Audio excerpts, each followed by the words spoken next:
let me just start by saying, welcome back to Givin Them The Business. You know what I'm saying? I had to start off different. Dinero, you know what I'm saying? We're out here. My partner, Don Dinero's here with me. You know what I'm saying? You already know. Givin Them The Business, Las Vegas edition. Que hola. Yeah, this is Chris Gotti Lorenzo, you heard? And we have a special guest, Mr. Charlie Mack. What up? Yeah. All right. You know what I'm saying? And I want to just thank you again, short notice, while I'm out here. Dinero came out here. Oh, man, you know what I'm saying? That's anytime. another story, how he got out there, but I won't get on. That'll be off air. That won't be on there. But he came out and I said, man, we got to shoot an episode. I need some dope content for Givin Them The Business. And we was just together and I said, man, you're a dope episode. Oh, man, I appreciate you. You know what I'm saying? So very much. Yeah, thank you. So I know it was short timing. We met up and then we just hooked it up. That's what real niggas do. That's what we do. There it is. Period. There it is. Right. There And it at is. the end of the day, congrats on all your success that you got going on, but let's get into that. Okay. This episode, really, we want to talk about licensing and sync. Yes. Which is your forte, your expertise. Yes. How long you been doing licensing and sync? Oh, my God. Man, maybe 16, 17, 18 years. Okay. I've been at it for a minute. You got over a decade. Yeah, let's leave it definitely. there. It headed to let's- 2 let's- decades. Yeah, at least. But at that's a least. beautiful thing because a lot of us,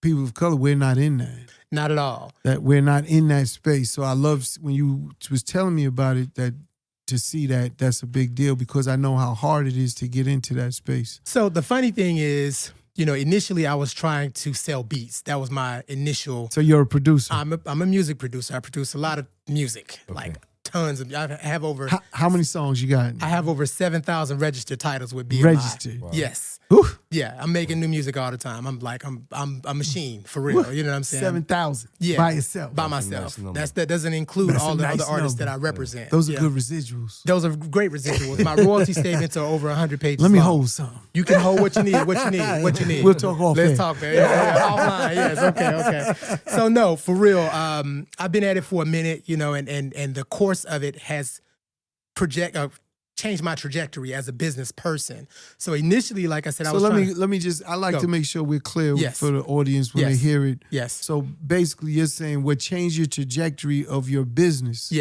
is the production of your music. Right. You producing records, you said, wait a minute, there's something else here that I'm missing to add another value. Yes. So initially what I was trying to do is sell beats. I stopped trying to sell beats and started trying to license beats. But everybody that I ran into gave me the runaround. So some, how cats, they say, oh yeah, I got to hook up over here, I got to hook up over there. And you follow the lead and it's a dead end. You know what I'm saying? So I kind of felt like a chicken with my head cut off, just running around in circles.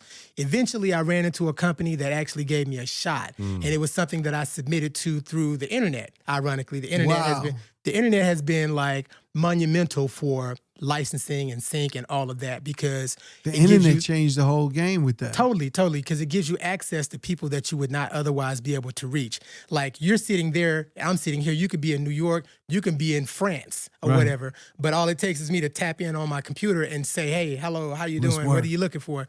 And they respond if they're interested. So eventually I got a deal, small deal, not a deal in the traditional sense of where, you go get a label deal or something like that. This was like a licensing deal where I submitted music and they would actually give me an opportunity to place my music in film and TV.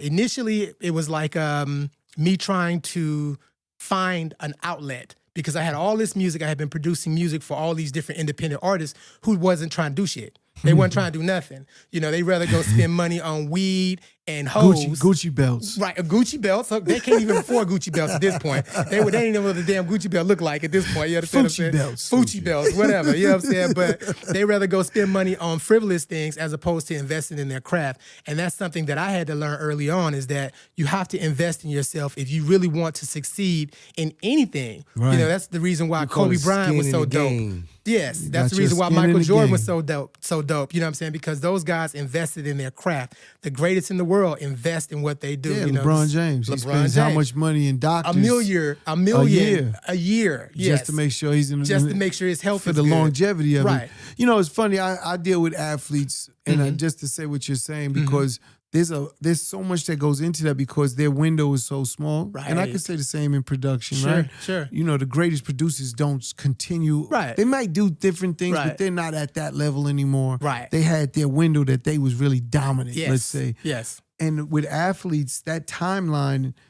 of investment into their body, eating, drinking, right? Yes. You know, I'm here with my little, you know what I mean, my screaming eagle. There's some Little Colossia over there. little screaming eagle, you know what I mean? That screaming eagle. Right. Again, if you put the right things in your body, I had to get that in there real quick. Did they send a check? No, they gonna. I'm paying for that one. Oh, I see. Okay. But what it is, if you put the right things in your body, look at a Floyd Mayweather, you know, another boxer that did it was the X-Man, you know, Bernard Hopkins. Yes. Shout out Bernard, man. I need you over here. I know we talked about it. I'm gonna get you. But at the end of the day, that's what gave them the longevity to maintain even longer in their career in aspects. And what you're saying is basically it's the same in music as well. Yes. And in all business. It's the same in all business. Yes. I'm just saying, you're saying that, I'm agreeing with you. But that's something that artists don't realize. Right. It's about the length of time, the longevity of what you're doing and how long you could keep doing it and making money from Exactly. So essentially what ended up happening was after I was able to, after I realized that it wasn't always about trying to get a major label deal. It wasn't always trying to place a record with an artist. I can make a living just placing music in film and TV. So eventually what eventually happened, I found this opportunity. I submitted all this music. I think I only sent like 10 tracks to him at the time. And probably maybe about 6 months went by, nothing happened. I'm sitting in my living room and Run's House comes on. Obviously it goes off. Run's House goes off. Yeah. And the next thing that comes on is Sucker Free. If you remember that show, Sucker Free. Those beats that played in the head with the turntable on it, the pick with the fist afro, those were my beats. Dope. Those were my beats. So I had those are some of my first placements. Those were my first placements, right? So and those went on for years until Envy took over. You know, Sucker Free Sundays, or Sucker Free the weekday show, and then Sucker Free Sundays. You know what I'm DJ saying? Envy took that over. He took that over. Shout out Envy, man. Envy, right? But prior to that, damn Envy, because my music was gone after he came on. They didn't use my tracks anymore because they had him. You know, well, that's what happens in this industry, it's right? part of the game. They block. Yes, it's part you of know the game. What I'm saying? That relationship blocks. Coming, they want it. Right. Well, yeah, and they could do it. Right. And that's how it works. I mean, usually. So really, everything in that business, in that space, is relationship based for the most part. Very much. For the most part. I got blessed with that, and I had a lot of success from that small piece. But it wasn't enough for me. I was insatiable, and I still am. I'm still like a monster. Yeah, I feel that energy when I met you. Everything, that energy, you want it. I'm not going. It's not a want. I have to have it. It's you gonna get it. No, I need this. Yeah, it's yours. It's mine. Yes, I am taking it all. You know I love it. Now, you know, you said something else that I just want to touch on too, because me, I'm an executive. I didn't make beats. Irv made beats, and I'm 30 so plus years in the business as an executive. Yes. So if you think about that, again, putting the right things in my body, taking care of being proactive, putting skin in the game, like Dinero said. At the end of the day, what ended up happening is the education side of things. So when you said that's when you learned about the money, see, on the executive side, I learned how businesses is run from a record label standpoint. Right. So catalog is the number one way to make money. Number one. That's how Universal, Warner Brothers, Sony, that's their number one revenue stream is catalog. Yes. The number two revenue stream is license and sync. Right.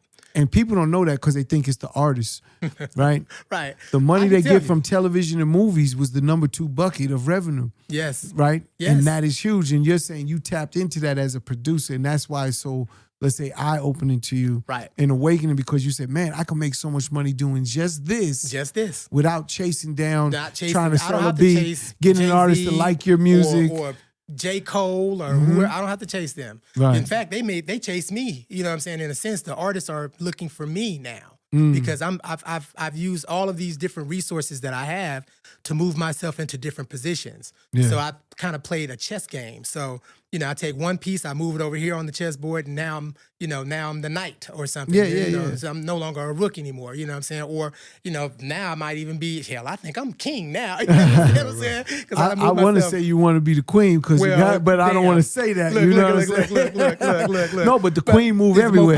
Most powerful piece. So I'll tell you this. This is my analogy of that. So initially, I wanted to be in the game, and I felt like I wanted to be an important part of the game. Right. So in order for me to be important, I didn't want to just be a player. I'm just because somebody got to pass me the ball in order to shoot. Somebody got to throw me the ball for me to score. Right? You hear that, Irv? I decided I wanted to be the ball. I wanted to be the ball. I just threw you alley-oop tomorrow. Thank you. Yeah, you got to catch. Appreciate you. Yeah, appreciate some work over here. Yes, we need it all, and we can handle it. No, but Irv is envy. Okay. The same thing you said about DJ Envy. Okay. Irv is DJ Envy. What he's doing. He's ambitious. He's controlling it. He owns everything. Yes. He's doing it all. I mean, and I'll speak to that. So in a lot of instances, that's just how it works. When you get into a position where you can actually run everything and you've been, doing whatever. If you was in that position, wouldn't you do the same thing? No. You would share it? Well, I do it now. I'm in the position where I'm running my own things. And I'm always paying for stuff. I'm always giving people opportunities. I bring my people along with me. I'm Tyler Perry. Okay. You see what I'm saying? I want to keep all my people working because it's much more fun when we can all go out and buy nice things. Yes. And we can all live great. And are you in the Latin space too?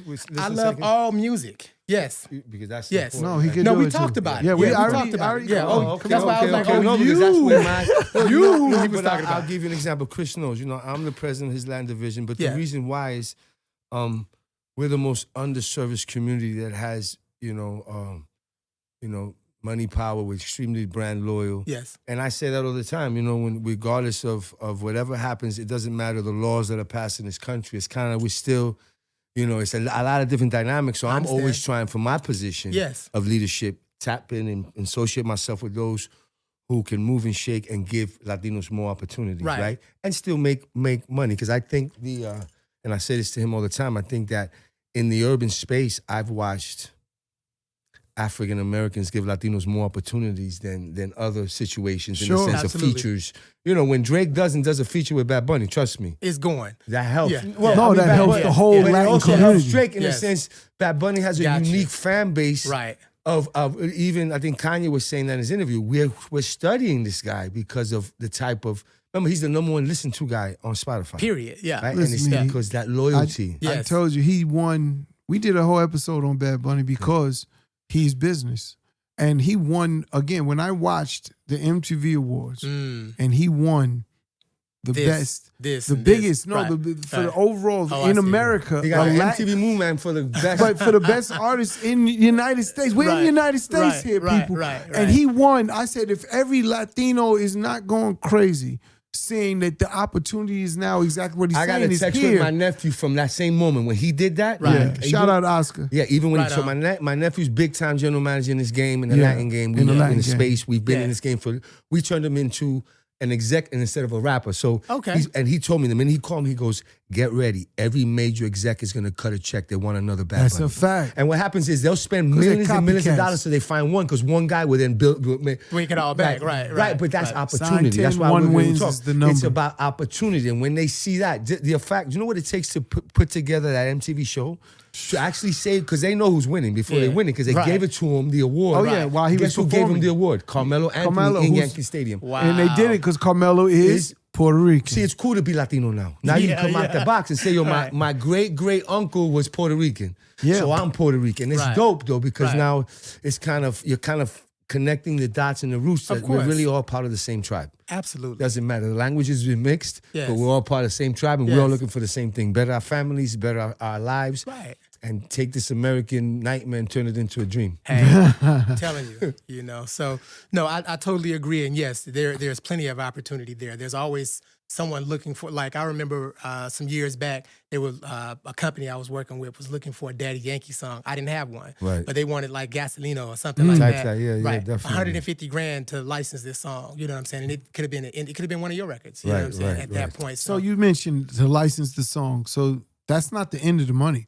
No. So generally you have an upfront licensing fee, not always. Yeah. I don't mean to stop you because people are listening. What is licensing? Before we start, because we're talking. Okay. I'm going to let Mac break it down. I'm going to let him break it down because we're talking lingo that most kids are going to listen to us are not there yet. They're into comments, views, and likes. That's all they think. I'll make it simple. What is licensing? So let's just say you're watching a television commercial. I don't know, Geico. The music playing behind that has to be licensed in order to play behind that sync in that commercial, in that film, right? That is licensing. They actually pay you a certain amount of money to license your music, to use the rights. You give them, but you still own it. But you still own it. You're not giving up your rights. Basically, you're giving them permission. You're renting. You're Airbnb your music. Basically. You're Ubering your music. No, Airbnb. Like I'm trying to give the people listening. They understand. That's the way to put it. So yes, you're basically giving them permission to use your film, your music in their film, so that way is just real quick. Is there a time date? For example, I give one song to a kid's show on NBC. Mm-hmm. You get it. Obviously, you're the plug. I'm realizing he's the plug. Yes. You get it licensed, right? And now they license it for that episode, for that show. Yes. Can I reuse that song in something else? I have songs. The one song that I was telling you about that I licensed for Sucker Free, I've licensed that song maybe about 700 times. Wow. That's same song. So it's like an Airbnb. Where rent it out. What else? What is inside of that? And you could correct me if I'm wrong. The length of time plays a value. There's a few different factors as well. And I'll explain my background. Yeah, we're giving them the business right now. So there's three different factors. The first factor is obviously the value of the song itself. So say, for instance, my track is not as valuable as Kanye West's track. Right. Because of the popularity. Because of the popularity of the artist. So Kanye's song may go for 50 and mine may only go for 5 or 25 or whatever, something like that, right? Okay. When you say 5 or 25, I'm just saying that's the upfront money. That's the upfront money. Okay. Okay. And then there is a residual that comes in from your performance rights organizations, your ASCAP, your BMI, your CSAC. If you're not registered, go get registered today, because that's absolutely important. You cannot be in the music business without being involved or affiliated with a performance rights organization. There's no, you don't get paid. They're the ones that collect those funds for you. If you don't have that, you can't collect. Right. So the money that comes back off of YouTube, there's two sides. There's a mechanical side, which comes from like ad revenue and those types of things, what the little commercials that run in the bottom of the video, and then there's a residual performance royalty that comes back from your performance rights organization, ASCAP, BMI, CSAC. Long story short, there's three components. There's first the popularity of the song. That factors into how much you can get. The pricing. The pricing. And then the second thing is the length of it, how long it's actually going to play for. So 30 seconds will get you X amount of dollars. A minute will get you X amount of dollars. It just depends. The other determining factor is how what level of viewership the actual placement is going to be in. Like what part of the television show, what part of the commercial. So you get paid based, if it's in the main point of the movie, right, the middle, you get more. Right. If it's the title of the movie, let's say, and then your song is how long it's playing, how long the track. And how long it's playing, and the viewership of the show itself. So say, for instance, Love and Hip Hop is going to pay more than, I don't know, like some you hear that, commercial, some local commercial. We on you, Loaf. Right. Loafy does all the music for Love and Hip Hop. They all pay. Not all of it, because I play some bunch of music for Love and Hip Hop too. So he don't get all of that. He don't get all of it. He get most of it. Tina, Mona Scott did a deal with him long time ago. So the way that works is I've done quite a few pieces on Love and Hip Hop as well. I've done music on all of those franchises, from Miami to New York to Hollywood. I've placed music in, the New York show or whatever. I've placed music in all of those. Yeah. But the difference is that, yes, in some instances, like Black Ink, that show, I killed it. You know what I'm saying? Like, I actually created the themes for that sound. You know what I'm saying? Which is worth more. Which is worth a lot more. It's worth a lot more, but it all depends on your deal. So in some instances, you might get a deal where you're not getting paid a whole lot of money up front. But if you're smart and you're playing the game properly, you're not looking for that upfront all the time. You're looking for that back end, because that's going to be more long term. You know what I'm saying? That's what's going to keep your lights on. That's why my royalty statements are over 100 pages long. Yeah. You know what I'm saying? Because I figured out, okay, well, I might not get a numbers game for you. It is a numbers game, man. Like right now, that upfront money is flash. Yes. That back end money is stash. That's right. That's right. That's what keeps you safe, right? Exactly. Yes. Yeah, that's what I'm on today. Yes. We in Vegas. So currently right now, Flash, more stash. Right. Get through the recession, homie. Exactly. No, we're not even going through no recession. We're not even doing that. You know what I'm saying? What is that? We're not doing that. That's a new drink coming up. Yeah. Exactly. We're not drinking it, though. Nah. You know what I'm saying? We're going to sell it. That's what we're doing, right. So, no, we've placed over 40,000 pieces of music in the last 11 years. Congratulations. Yes, we have over 500 million streams on film and television. You know what I'm saying? So it's real and it's effective. And there's more ways, not everybody's going to be, like the big artist. Not everybody's going to get that. You know what else they don't realize? That, see, the internet started with bootlegging or piracy. Yeah, Napster. It changed the economics from movies, television, and of course, music. Yes. So now the same placement you was getting in television is no longer the same value that it used to be. Right. Which opens the door for all my independent artists. Totally. See, and that's what I tried to explain. That's part of my business model for Adventure Music, my distribution company. Yes. Is because that opened the door because they need music. They can't afford to get the Drakes or the Kanyes anymore. Exactly. And that's why what you're saying and why you have so much volume is because of that. It's because that is the key reason you're able to do it. Because before that, they would never deal with us from an independent standpoint. No. Because it takes a lot of risk because your music has to be licensed. Right. Has to be cleared. It has to be yours.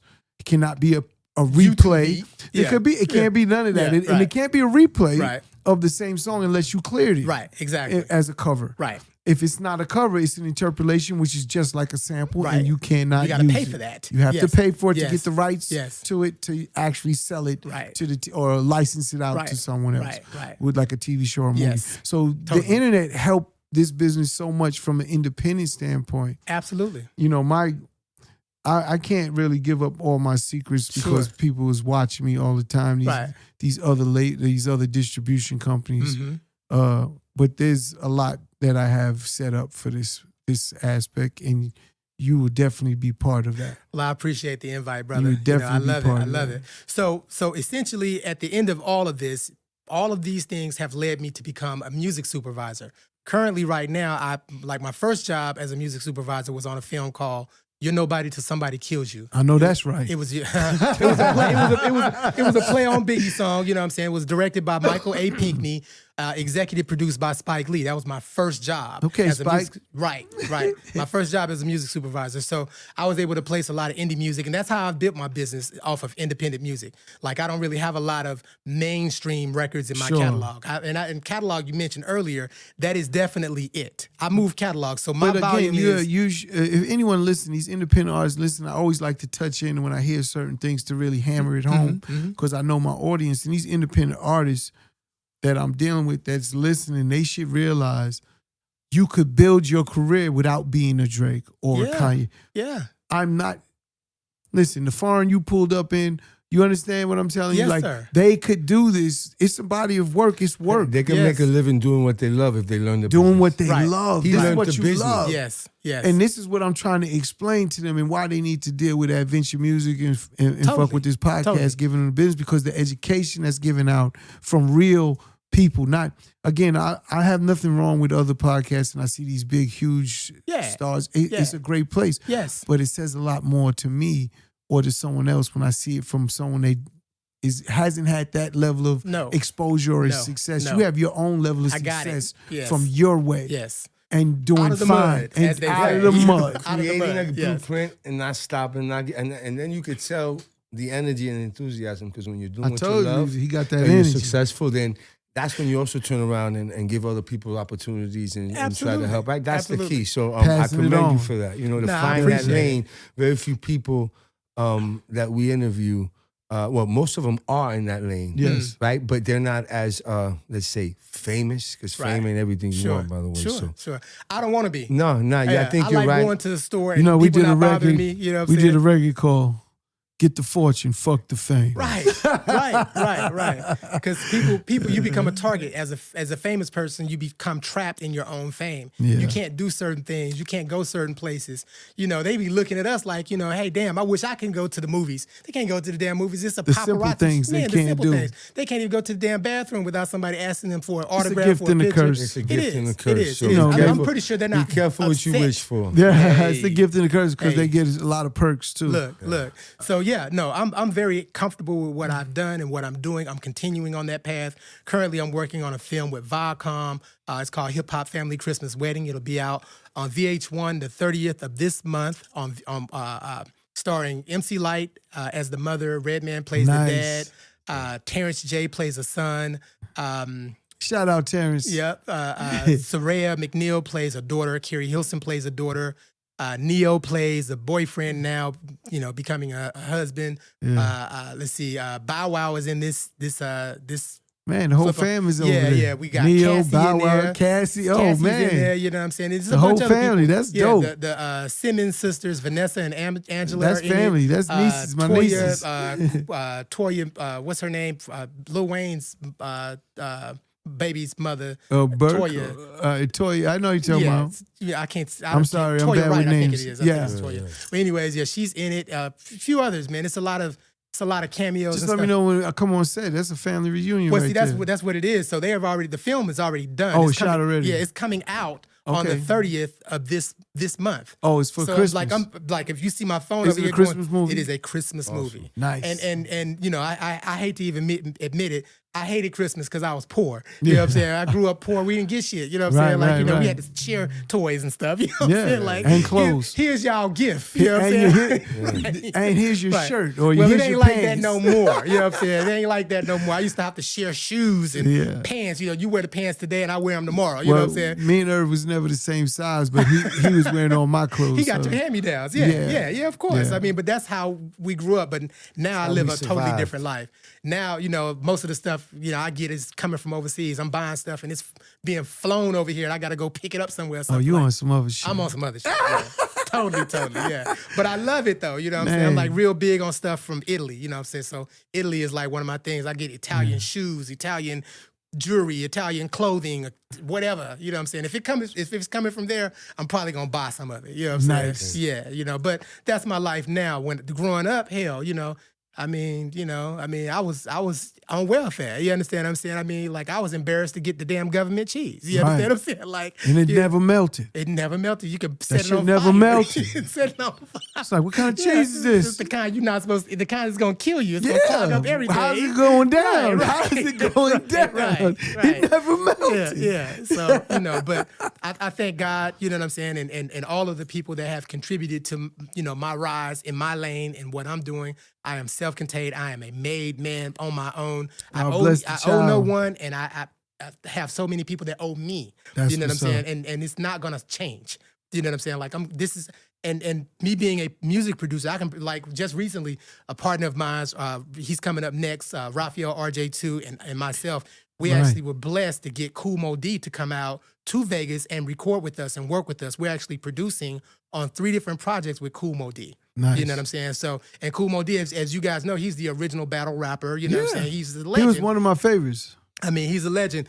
Great dude, man. I mean, he was one of my favorites when I was young. Kool Mo D. See, so just imagine me picking him up in that foreign out there, you know, whipping up. He used to wear glasses, something similar to you, but bigger. His shit was a little bigger. He had the Gucci's, the really big Gucci's, the $2,000 Gucci's. You know what I'm saying? Yeah, Kool Mo D, that was my man right there. So God bless him, and I'll be speaking with him later on today because we got some more music that we're working, and you know, RJ is producing, I'm producing. We all are actually working on some massive. It's gonna be massive for hip hop. We're making history. We're making history. So anything I could do to play a part, you know, I know we here.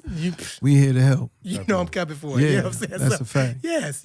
I appreciate it. You know, I know you got a timeline. Yes. And I appreciate you for coming through. You know what I'm saying? There's so much more I would love to be able to share. We'll get you back. Yeah. We'll get you back. And I'll extend, but I can definitely say this, you know, and I will close out, you know, for my closing statement if I may. Sure. You know, there's really not a limitation on what can be done. You know, you're only limited by your imagination. If you have a pint-sized imagination, you're not going to be able to put a gallon size worth of content into that pint. That's right. So you have to expand yourself and be more a larger vessel for yourself, so that way you can contain the things that are coming to you. There's no way you can hold on to something that does not fit within inside of what you can hold on to. You can't hold on to it. So everybody has an opportunity to do it. There's nothing stopping anyone. Working from an independent perspective, you still can make a living. You can make a great living. You can have your own life and be independent and not owe anybody anything. You could do that, but you have to have the work ethic. You have to make the decision, and you have to be dedicated. I mean, you have to be relentless. You have to say that, I'm not going to breathe until I get what I'm trying to, like you got to be willing to go that far. That's not even, then you got to be willing to die, and resurrect yourself. They say, when you want something, what are you willing to sacrifice? And that's exactly what you're talking about, the sacrifice. Yes. So when you want something, what do you want? How bad do you want it? And what are you willing to give up? Instead of buying a bag of weed, spend some money on production, like real good luck production. With that. I don't know how these dudes Look. Instead of do you smoke? No. No. I used to smoke like a damn Indian. You know what I'm saying? Like, I had peace pipes. Well, when you mentioned that about business, because we run into many independent artists on our I'm heading out on tour just now. And they'll complain about, at the time, I think it was $300 our fee was to become a member. Yeah.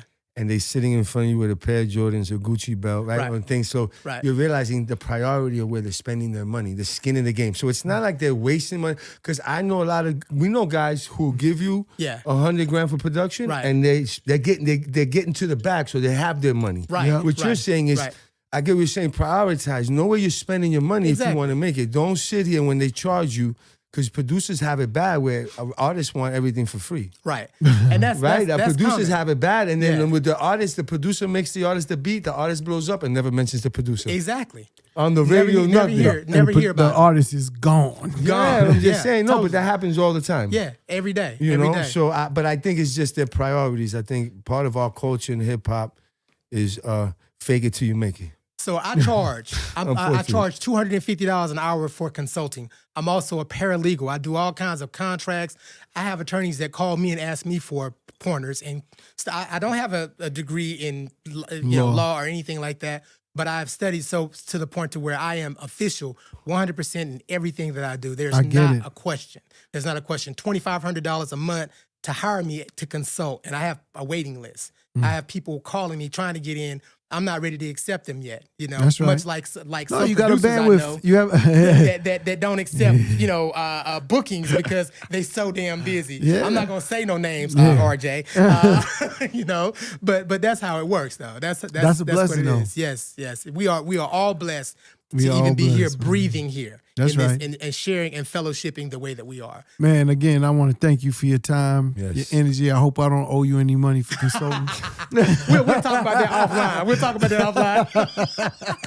We're going to get a letter after we drop this. Right. But, again, another dope interview, dope definitely. episode. You know what I'm saying? Givin Them The Business, Chris Gotti Lorenzo, my partner, Don Dinero. Hola. Okay, well, Hey, man, signing off. Thank you.